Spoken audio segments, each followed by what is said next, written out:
orang Filistin terpukul kalah dekat Mispa. Sejak saat tabut itu tinggal di Kiryat Yearim, berlalulah waktu yang cukup lama, yakni 20 tahun, dan seluruh kaum Israel mengeluh kepada Tuhan.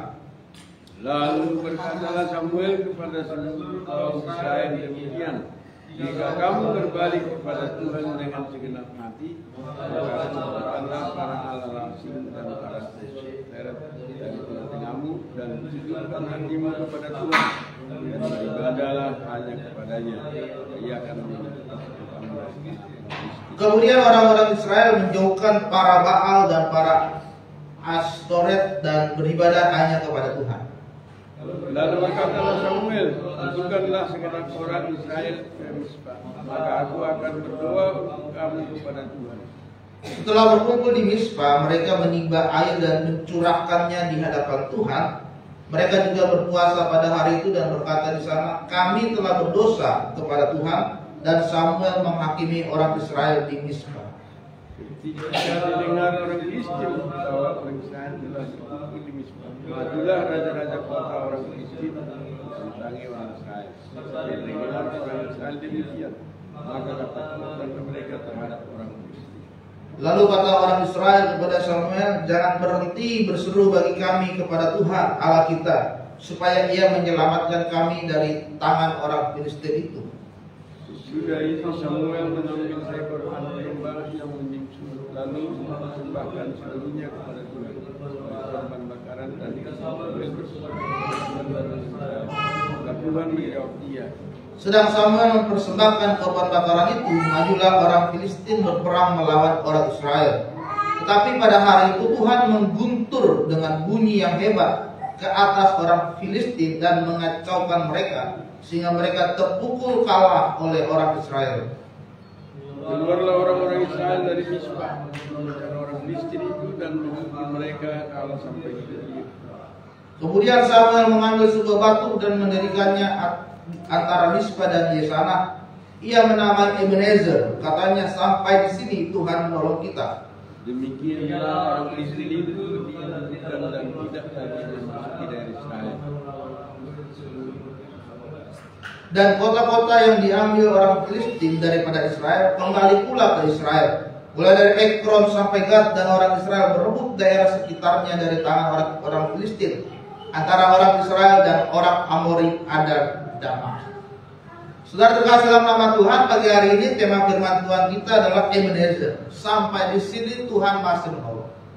Kita sudah berada di penghujung tahun 2023. Besok kita akan memasuki tahun yang baru di 2020.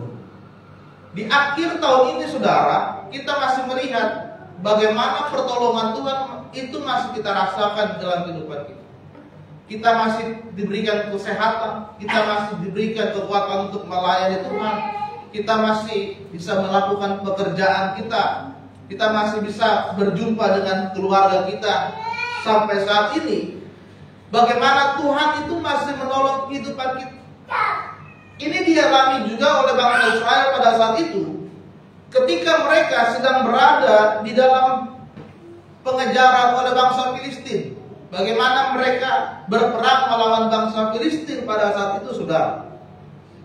Firman Tuhan tadi katakan selama 20 tahun bangsa Israel ini berada di tengah-tengah ketakutan, di tengah-tengah penderitaan, dan mereka mengeluh kepada Tuhan. 20 tahun bangsa ini mengeluh kepada Tuhan, tetapi mereka bukan datang kepada Tuhan. Mereka malah datang kepada Baal, dan mereka datang kepada Astoret. Baal itu adalah dewa, kepala dewa peperangan pada saat itu. Dan Astoret itu adalah dewi kesuburan dan dewi perang pada saat itu. Jadi bangsa Israel itu tidak datang kepada Tuhan ketika mereka berada di dalam penindasan, pengejaran bangsa Filistin, tapi mereka datang kepada Tuhan yang lain, kepada dewa.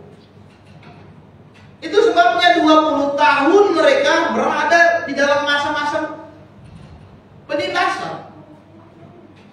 Tetapi saudara, ketika itu Samuel berkata kepada bangsa ini, jika engkau ingin bebas dari penindasan ini, maka kita harus kembali lagi kepada Tuhan. Itulah makanya terjadilah Ebenezer. Sampai di sini Tuhan menolong kita. Saudara terkasih dalam nama Tuhan, pertolongan dari Tuhan yang diberikan dalam hidup kita itu tidak asal saja Tuhan berikan. Kita melihat tadi bahwa ada hal yang harus dilakukan bangsa Israel sehingga Tuhan menolong mereka keluar dari bangsa Filistin. Ada hal yang dilakukan, ada hal yang harus dikerjakan sehingga bangsa ini melihat bagaimana pertolongan Tuhan ada di dalam kehidupan mereka. Tahun depan, besok kita masih meraba-raba nih. 2024 bagaimana ya? Apakah lebih berat dari tahun ini? Apakah masalahnya makin banyak dari tahun ini? Apakah negara ini masih aman? Atau jangan-jangan karena pemilu tahun depan ada kericuan, ada demonstrasi di mana-mana? Kita masih meraba-raba di tahun depan, saudara. Tetapi kalau kita ingin Ebenezer, pertolongan Tuhan itu masih ada di dalam hidup kita untuk tahun depan, maka ada hal-hal yang harus kita lakukan sehingga kita akan melihat bagaimana Tuhan menolong hidup kita.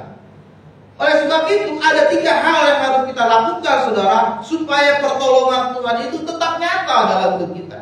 Yang pertama adalah kita harus memberikan hati kita kepada Tuhan. Di ayat yang ketiga, Samuel berkata kepada bangsa Israel, jika kamu ingin berbalik kepada Tuhan dengan segenap hati, jauhkanlah para allah asing dari para Astoret dari tengah-tengahmu, dan tunjukkan hatimu kepada Tuhan, dan beribadahlah hanya kepada Tuhan, maka Ia akan melepaskan kamu dari tangan orang Filistin. Jika saudara rindu tahun depan pertolongan Tuhan semakin dahsyat terjadi dalam hidup saudara, maka yang pertama, tunjukkanlah hatimu semakin lebih lagi kepada Tuhan. Samuel berkata, kalau kamu mau Tuhan tolong, tinggalkan Baal, tinggalkan Astoret, dan hatimu kembali kepada Tuhan, beribadahlah kepada Dia. Karena firman Tuhan, tidak ada 2 Tuhan di dalam hidup kita. Jadi saudara, kita harus tinggalkan segala penyembahan-penyembahan kita yang selain daripada Tuhan kita Yesus. Mungkin selama ini saudara masih percaya kepada tahayul-tahayul nenek moyang, masih percaya kepada jimat-jimat, penyimpanan-penyimpanan. Harus kita lepas. Masih ada cerita-cerita orang lain, wah kalau begini kamu ketempelan, kalau begini kamu berarti ada yang ikut atau yang lainnya. Harus kita semakin memberikan hati kita kepada Tuhan, karena di dalam Amsal 23 ayat 26, hai anakku, berikanlah hatimu kepadaku, biarlah matamu senang dengan jalan-jalanku. Saudara, hati kita ini adalah tempat perasaan kita. Bagaimana kita senang, bagaimana kita sedih, kita gembira, kita susah, kita gelisah, itu berada di dalam hati kita. Bagaimana kita bersuka cita, itu juga ada di dalam hati kita. Jadi kalau hati kita dipenuhi oleh rasa-rasa kedengkian, oleh rasa-rasa kebencian, rasa dendam, rasa kepahitan, maka hati kita ini lama-lama memunculkan hal-hal yang negatif dalam hidup kita. Kita lihat orang, selalu yang kita lihat rasa benci. Kita lihat pendeta, pendeta ini begini, saya benci pendeta ini begini, kita benci. Karena yang muncul dari dalam hatinya sudah kebencian dulu. Yang muncul dari dalam hatinya adalah iri hati dulu. Wah, orang ini bisa sukses tahun ini, jangan-jangan hasil menang judi. Jangan-jangan dia masang togel. Jangan-jangan dia ada pesugihan ataupun yang lain. Padahal kan belum tentu dia bisa kerja keras tahun ini mendapatkan hasil yang baik. Jadi dari hatinya itu udah muncul dulu kebencian, udah muncul dulu iri hati, udah muncul dulu dendam, udah muncul dulu kepahitan. Makanya Samuel berkata, tunjukkanlah dulu hatimu kepada Tuhan. Karena bangsa Israel ini sudah terkenal sebagai bangsa yang suka bersungut-sungut, mengeluh. Maunya diberkati terus. Ketika ada masalah, Tuhan yang disalahkan. Ketika ada pergumulan, Tuhan yang menjadi yang memberikan masalah ini. Menyalahkan Tuhan, ada masalah, sakit hati sama Tuhan, kecewa sama Tuhan. Tahun depan kita tinggalkan hati yang seperti itu. Jangan kecewa sama Tuhan. Ada masalah, datang, berdoa, meminta Tuhan menolong kita. Ada pergumulan, sujud, menyembah di bawah kaki Tuhan. Tinggalkan hati yang selalu benci, selalu iri, selalu tidak senang kepada orang lain.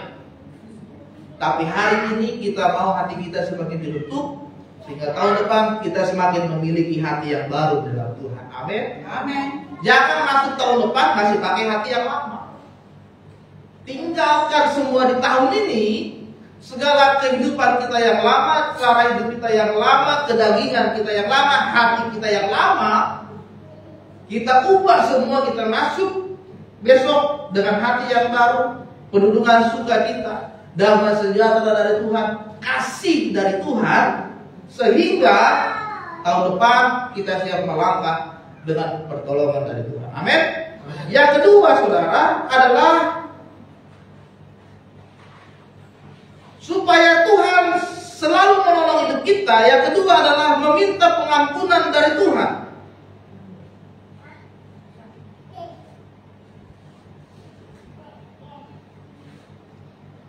Kita lihat di ayat yang ke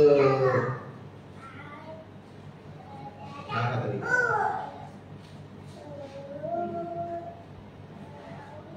Ayatnya yang ke-6. Setelah berkumpul di Mispa, mereka menimba air dan mencurahkan di hadapan Tuhan. Mereka juga berpuasa pada hari itu dan berkata, kami telah berdosa kepada Tuhan. Dan Samuel menghakimi orang Israel di Mispa. Yang kedua, saudara, ketika kita sudah memberikan hati yang benar-benar sungguh kepada Tuhan, yang kedua adalah kita harus meminta pengampunan kepada Tuhan. Bangsa Israel datang di hadapan Tuhan, mereka berpuasa dan mereka berdoa berkata, Tuhan, kami sudah berdosa di hadapan. Memasuki tahun yang baru, besok tahun depan, kita harus meninggalkan segala kebiasaan kita yang lama di tahun ini. Harus meminta pengampunan supaya tahun depan besok tidak ada lagi dosa-dosa yang kita bawa untuk tahun depan. Banyak hal yang mungkin yang kita lakukan yang tidak berkenan di hadapan Tuhan sepanjang tahun ini. Banyak pelanggaran yang tidak menyenangkan hati Tuhan. Harus kita minta pengampunan di hadapan Tuhan. Banyak hal yang kita lakukan. Contohnya ada pemberontakan, kita melawan kepada Tuhan. Tuhan sudah katakan, kamu harus melayani. Gak mau Tuhan, saya gak mau melayani. Saya sakit hati kepada pendeta A, pendeta B, pendeta C, pendeta T, dan yang lainnya. Saya gak mau melayani. Pemberontakan. Tuhan katakan, kamu harus setia beribadah. Enggak mau Tuhan. Saya punya usaha, kalau hari Minggu banyak yang beli, kalau hari biasa sedikit. Ini kesempatan saya, hari Minggu saya harus buka usaha jualan. Gak usah gereja dulu. Itu kan pemberontakan. Ada juga bagaimana kita masuk ke dalam penyembahan berhala. Penyembahan berhala itu, saudara, adalah segala sesuatu yang membuat kita ini semakin menjauh dari Tuhan. Bukan hanya berbicara tentang patung, tetapi apapun itu yang membuat dirimu semakin menjauh dari Tuhan, itu berhala. Handphone saudara, kalau saudara pakai, itu membuat handphonemu jauh dari Tuhan, berhala loh. Bangun tidur, langsung cek handphone, WhatsApp, buka Facebook, main game online, berhala.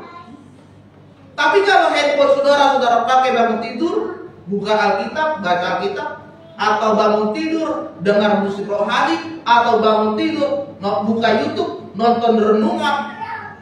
Karena sekarang saudara udah banyak hamba Tuhan yang pagi-pagi itu sudah ibadah subuh ya. Pendeta Gilbert itu jam 5 dia online live terus ibadah paginya. GMS itu juga setiap hari jam 5 pagi ibadah pagi. Jadi kalau misalkan handphone kita ini membuat kita semakin jauh dari Tuhan, berhala. Harta saudara, uang saudara yang membuat saudara jauh dari Tuhan, itu berhala juga. Uang saudara banyak, hari Minggu seharusnya saudara gereja beribadah melayani, saudara pakai jalan-jalan misalkan keluar kota dengan keluarga ke Bandung atau ke Bali atau ke luar negeri, berhala. Jadi segala sesuatu yang menjauhkan hidup kita dari Tuhan itu berhala. Makanya janganlah kita berhalakan segala sesuatu sehingga menjadikan Tuhan itu nomor 2, nomor 3, nomor 4. Yesus Tuhan itu harus jadi yang utama, prioritas dalam hidup kita. Kita tinggalkan tahun ini dengan dosa kesombongan hidup kita yang berpusat kepada kekuatan, kemampuan, kepintaran dari diri kita sendiri. Wah, pelayanan ini maju karena saya ini. Kalau nggak ada saya nggak bisa maju di gereja. Wah, mulai sombong. Kalau bukan saya yang WL, itu penyembahannya nggak ngangkat. Wah, WL yang lain mah biasa ya penyembahannya. Kalau saya, wes sombong. Wah, saya bantu gereja ini. Pembangunannya 100 juta, dia ceritain ke semua orang, mulai timbul namanya sombong. Saudara, kita harus tinggalkan itu di tahun ini. Kita harus semakin merendahkan diri di hadapan Tuhan. Nah, firman Tuhan berkata, biarlah dia semakin tinggi dan aku semakin rendah. Gak ada yang perlu kita sombongkan di dunia ini. Gak ada yang perlu kita tinggikan selain Tuhan kita ini. Semuanya ini berasal dari Tuhan. Kemampuan ini juga berasal dari Tuhan. Karunia ini semuanya juga berasal dari Tuhan. Itu sebabnya kita harus semakin lebih lagi bersyukur. Tahun depan, waktunya kita semakin lebih lagi bersyukur lagi kepada Tuhan kita. Amin. Dosa yang lain yang dimiliki oleh manusia adalah kadang-kadang kita tidak percaya kepada kuasa Tuhan. Kadang-kadang kita ragu kepada Tuhan. Tahun ini mungkin kita sering meragukan kuasa Tuhan. Tuhan, saya sudah berdoa. Tuhan, saya sudah ibadah setiap minggu. Saya sudah melayani Tuhan. Tapi kenapa hidup saya masih seperti ini? Tetapi kenapa pelayanan kami masih seperti ini? Jemaatnya gak banyak, sedikit. Kenapa Tuhan? Kita ragu kepada Tuhan. Kenapa sakitku Tuhan belum sembuhkan? Kenapa hidupku masih susah seperti ini? Makan susah. Kenapa pekerjaanku masih seperti ini? Gajinya pas-pasan. Setiap bulan itu nggak ada lebih, bahkan ada kurang terus setiap bulan. Bayar cicilan masih banyak yang nunggak. Kita meragukan Tuhan di dalam hidup kita. Tetapi saudara, ketika saudara percaya dan berharap kepada Tuhan, sehingga menyerahkan semuanya hidupmu ke dalam tangan Tuhan, Tuhan akan menyediakan semuanya indah, tepat pada waktunya. Tahun ini saya merasakan ada hal yang buruk menurut saya, dan ternyata Tuhan berikan hal yang baik.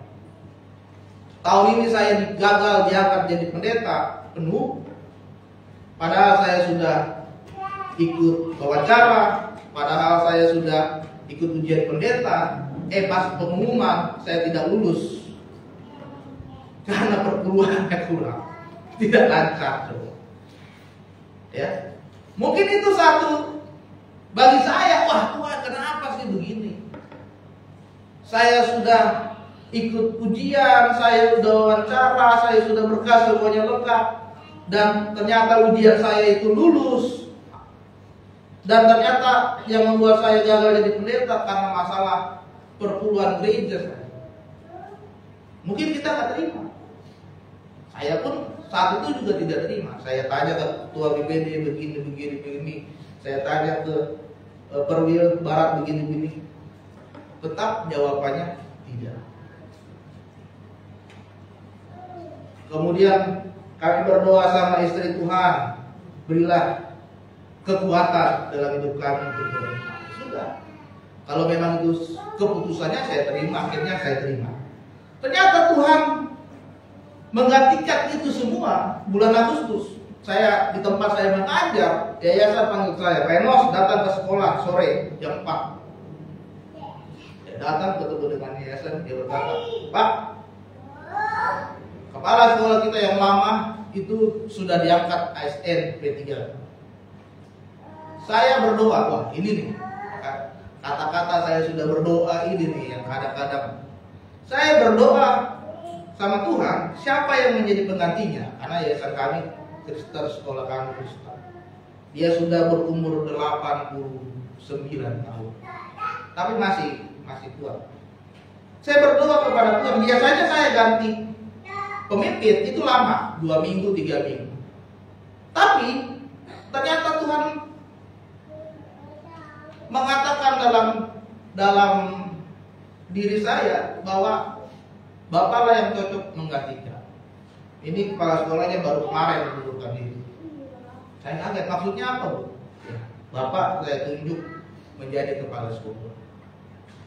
Saya juga kaget karena pada saat itu saya mengajar di 3 sekolah. Terus saya mengajar 3 sekolah bagaimana, Bu? Ya Bapak tinggalkan itu semua.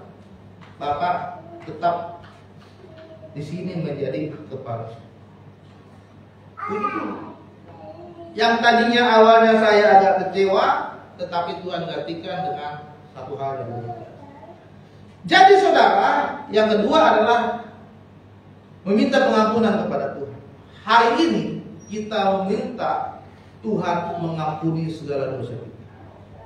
Firman Tuhan katakan, karena Tuhan terlebih dahulu mengampuni segala dosamu, maka kamu pun juga harus mengampuni setiap orang yang bersalah.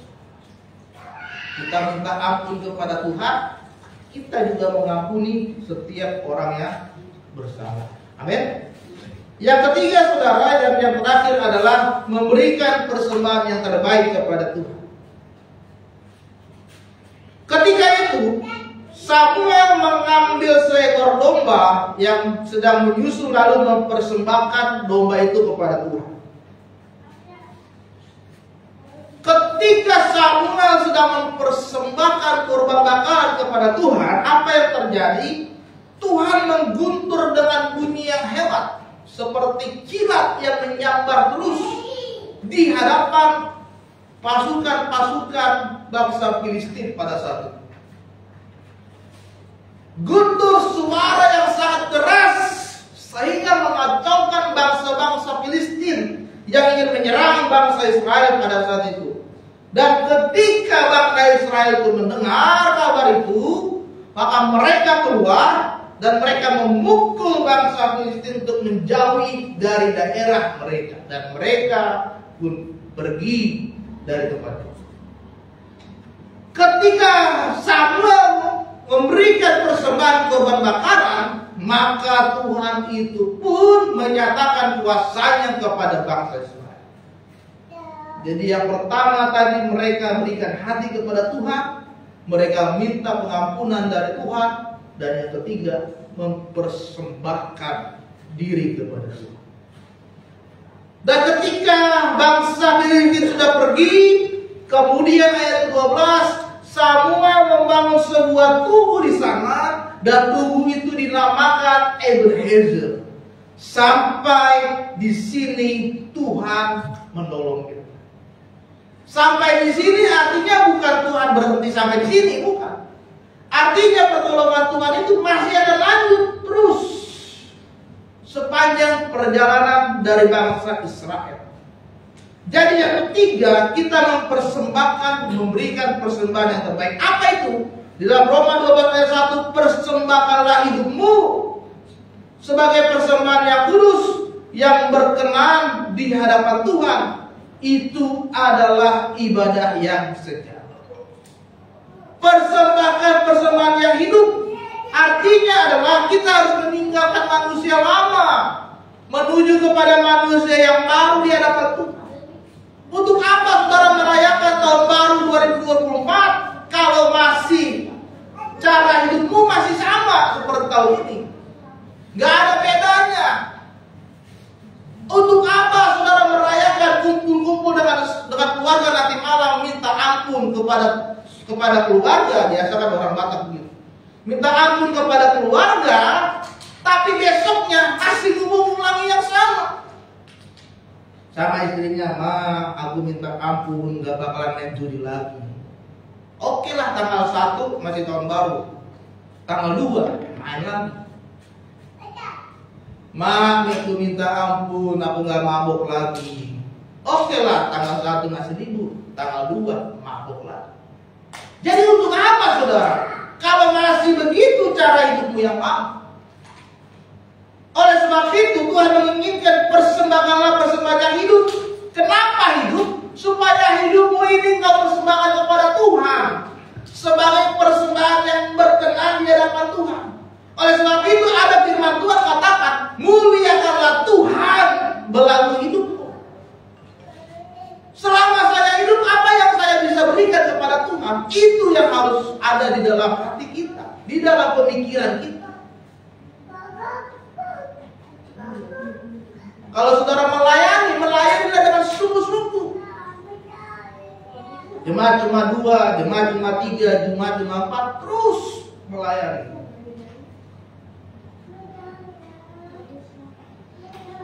Persembahkanlah hidup di dalam Tuhan. Persembahkanlah hidup yang kudus di hadapan Tuhan. Kudus itu berasal dari bahasa Ibrani kados, artinya dipisahkan, terpisah. Jangan diri kita masih melekat dosa-dosa kita yang lama. Ini harus dipisahkan, dibersihkan, tanpa ada sisa, tanpa ada noda-noda yang lama. Dan menjadikan hidup kita itu berkenan di hadapan Tuhan, sehingga kita layak disebut anak-anak Allah, sehingga kita layak disebut mempelai Kristus, sehingga kita layak disebut ahli waris kerajaan surga, karena engkau berkenan untuk masuk ke sana. Kalau berkenan saudara, berarti kita punya akses ke sana. Berarti kita layak untuk masuk ke sana. Berarti kita sudah disetujui untuk masuk ke sana. Itu namanya berkenan. Jangan seolah-olah menganggap diri kita berkenan padahal enggak. Ya. Pas mau masuk di stop, wah saya sudah merasa diri saya masuk surga nih. Padahal dibilang malaikat, engkau belum layak, turun kembali ke neraka. Banyak orang merasa dirinya berkenan